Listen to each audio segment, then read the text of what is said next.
Rahim dear students of 10th class, अस्सलाम वालेकुम। बेटा आज हमारा 25th लेक्चर है और इसमें से हमारा चैप्टर चल रहा था coordination and control. Last time हमने कोऑर्डिनेशन एंड कंट्रोल का इंट्रोडक्शन किया था और इसमें से हमने बात की थी कोऑर्डिनेटेड एक्शन की। कोऑर्डिनेटेड एक्शन हमने बात की थी, इट कंसिस्टेड ऑन 5 स्टेप्स। ये 5 स्टेप पर मुश्तमिल होता है। वो 5 कंपोनेंट या 5 स्टेप कौन कौन से थे? उनमें से पहला है बेटा stimuli. What is stimuli? Stimuli के हवाले से बात कर लेते हैं। स्टिमुलाई एग्जांपल से उन्होंने स्टार्ट किया, वहाँ पे मेंशन किया what happen when we touch a snail, यानी सुनेल को जब हम टच करते हैं क्या होता है। We might have also seen the movement of sunflower toward the sunlight. हमने सनफ्लावर की मूवमेंट भी देखी हुई है सनलाइट की तरफ। तो वो कहते हैं इन दोनों कंडीशन में, यानी सुनेल को टच करने से क्या होता है और सनफ्लावर की मूवमेंट जो सनलाइट की तरफ हो रही होती है, इन दोनों कंडीशनों में एक टच है और एक है light. These are the factor, ये ऐसे फैक्टर होते हैं विच अफेक्ट एन ऑर्गेनिज्म, जो किसी जानदार पर अफेक्टेबल हो रहे होते हैं।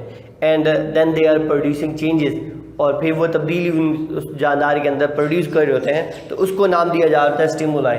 सो वी कैन डिफाइन स्टिमुलाई। हम स्टिमुलाई को इस तरह से डिफाइन कर सकते हैं, एनी चेंज इन एनवायरनमेंट, माहौल के अंदर कोई भी ऐसी तब्दीली, चाहे वो इंटरनल हो या एक्सटर्नल हो, which can provoke response in organisms body, जो किसी जानदार के अंदर रद्द अमल पैदा कर दे, यानी उसे उसके अंदर रद्द अमल पैदा करने पर मजबूर कर दे, उस तब्दीली को नाम दिया जा रहा होता है स्टिमुलाई।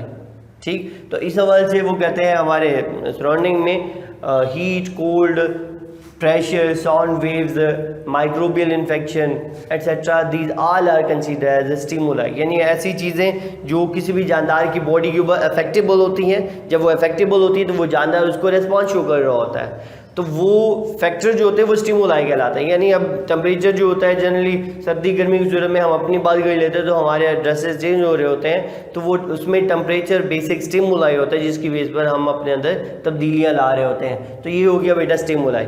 अब उसके बाद स्टिमुलाई के बाद दूसरा जो कंपोनेंट है कोऑर्डिनेटेड एक्शन का, जो हम कोई भी वैसे अपनी बॉडी के अंदर एक्शन परफॉर्म कर रहे होते हैं, वो कोऑर्डिनेटेड एक्शन होता है।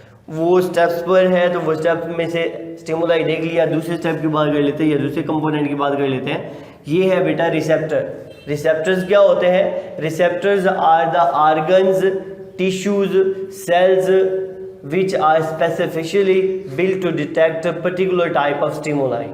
यानी वो कह रहे हैं रिसेप्टर असल में क्या होते हैं, ये ऐसे आर्गन्स होते हैं, टिश्यूज़ होते हैं या सेल्स होते हैं जो ख़ास तौर पर बने हुए हों ख़ास किस्म के स्टिमुलाई को डिटेक्ट करने के लिए। हमने पहले स्टिमुलाई की बात की थी। अब उसी बेस पर वो कह रहे हैं जो साउंड वेव्स होते हैं, यानी आवाज़ की लहरें जो होती हैं, these are detected by our ears. हमारे कान जो होते हैं ये आवाज़ की लहरों को डिटेक्ट कर रहे होते हैं। इसी तरह से स्किन जो होते हैं ये टेम्परेचर के लिए भी सेंसिटिव होती है। उसके अलावा हम फील भी इसी के ज़रिए से कर रहे होते हैं, टंग के ज़रिए से। इसके ऊपर टेस्ट बर्ड्स होते हैं, तो हम मुख्तलिफ़ किस्म के केमिकल को डिटेक्ट कर रहे होते हैं, पहचान रहे होते हैं, रिकग्निशन कर रहे होते हैं, यानी ये चखने के लिए यूज़ हो रही होती है। तो इस तरह से आइज़ है, लाइट के लिए स्पेसिफाइड होते हैं। तो इस सूरत में यानी दीज आर द आर्गन्स, ये आर्गन्स हैं या वो कहते हैं टिश्यूज़ या सेल्स, ऐसे जो ख़ास किस्म के स्टिमुलाई को डिटेक्ट कर लें, उनको रिसेप्टर का नाम दिया जा रहा होता है। ठीक हो गया बेटा।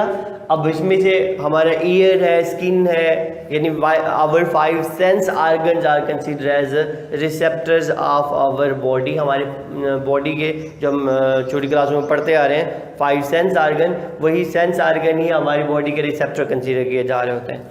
अच्छा, उसके बाद है बेटा कोऑर्डिनेटर। कोऑर्डिनेटर थर्ड कंपोनेंट है। अब अगर कोऑर्डिनेटर क्या होते हैं? Coordinator basically these are the organs. Coordinator ऐसे ऑर्गन्स होते हैं that receive information from receptor. Coordinator receptor से इंफॉर्मेशन को रिसेप्ट कर रहे होते हैं, रिसीव कर रहे होते हैं, and then send message to the particular organ. फिर ख़ास किस्म के ऑर्गन की तरफ मैसेज को कन्वे कर रहे होते हैं फॉर प्रॉपर एक्शन, ताकि उस स्टिमुलाई के ख़िलाफ़ कोई प्रॉपर रद्द अमल, रेस्पॉन्स या एक्शन शो किया जा सके। तो वो कोऑर्डिनेटर कहलाते हैं, यानी कोऑर्डिनेटर मेन होता है। कोऑर्डिनेटर का काम क्या होता है? वो जो स्टिमुलाई बॉडी पर अफेक्टेबल हुआ है, जिस जगह पर अफेक्टेबल हुआ है, वहाँ से इंफॉर्मेशन को रिसेप्ट करते हैं। जहाँ पे अफेक्टेबल हो रहा है, जो उसको डिटेक्ट कर रहा है वो रिसेप्टर था, यानी ये रिसेप्टर से इंफॉर्मेशन को स्टिमुलाई के बारे में रिसेप्ट करते हैं। जैसे रिसेप्ट करते हैं तो उसके बारे में प्रॉपर फिर आगे एक्शन परफॉर्म करते हैं कि व्हाट गाना डू बाय आवर बॉडी, हमारी बॉडी आगे क्या करेगी। तो इस हवाले से हमने क्योंकि बात की थी कोऑर्डिनेशन की 2 टाइप्स थी, केमिकल कोऑर्डिनेशन और नर्वस कोऑर्डिनेशन। तो यहाँ पे कोऑर्डिनेटर भी इन दोनों कोऑर्डिनेशन की बेस पर 2 अलग अलग होते हैं। तो सबसे पहले हम नर्वस कोऑर्डिनेशन में कोऑर्डिनेटर को देख लेते हैं। इन nervous coordination coordinator our brain और स्पाइनल कार्ड, यानी वो कहते हैं नर्वस कोऑर्डिनेशन के ब्रेन और स्पाइनल कार्ड जो होते हैं दीज आर कोऑर्डिनेटर, ये कोऑर्डिनेटर होते हैं। अब अगर ये क्या कर रहे होते हैं, ये किस सूरत में कोऑर्डिनेटर के तौर पर कर होते हैं, वो कहते हैं ब्रेन और स्पाइनल कार्ड होते हैं, they receive information from receptor and then send impulse और message toward the body organ in the form of nerve impulse. यानी ये ब्रेन और स्पाइनल कार्ड जो होते हैं न्यूरॉन के ज़रिए से मैसेजेस को रिसेप्ट करते हैं, फिर आगे फर्दर न्यूरॉन के ज़रिए से मैसेज को बॉडी ऑर्गन की तरफ कन्वे कर रहे होते हैं, किस सूरत में, नर्व इम्पल्स की सूरत में। तो ये ब्रेन और स्पाइनल कार्ड जो होते हैं नर्वस कोऑर्डिनेशन के कोऑर्डिनेटर कहलाते हैं। इस तरह से इन केमिकल कोऑर्डिनेशन, अगर केमिकल कोऑर्डिनेशन पाई जाए तो उसमें कोऑर्डिनेटर कौन होते हैं, वो कहते हैं एंडोक्राइन ग्लैंड। इनके अंदर कोऑर्डिनेटर वो कहते हैं एंडोक्राइन ग्लैंड जो होते हैं, दीज एक्ट एज कोऑर्डिनेटर, ये कोऑर्डिनेटर के तौर पर एक्ट कर रहे होते हैं।